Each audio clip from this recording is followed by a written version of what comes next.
जितेबले मु छोट थी बापा मत सका 5टा पर बिल्कुल भी शोवा दौन एवं प्रत्येक दिन उठेकी योग प्राणायाम एवं ध्यान कराउथिले एवं जितेबले मु स्कूल किंबा कॉलेज जाउथिले सेतेबेले घर तैयारी खाद्य ही दौथिले एवं बाहर खाद्य खाइबा को एतेटा दौनथिले। सेतेबेले बहुत राग एवं विरक्त लागुथिला किंतु एबे मु बुझी पारुछि जदि सेही समय मो माता पिता मो स्वास्थ्य प्रति एते जत्नवान हो न थांते ताहले आजिका दिन में मत कौन ना कौन जीवन शैली जनित रोग होता। जो माता पिता माने यही वीडियोटी को देखुंती मुझे विनम्र अनुरोध करी निजर शिशुर स्वास्थ्य प्रति जत्नवान हुंतु।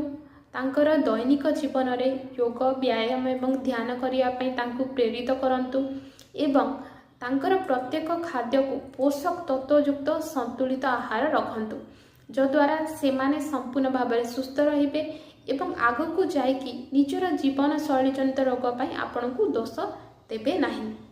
धन्यवाद।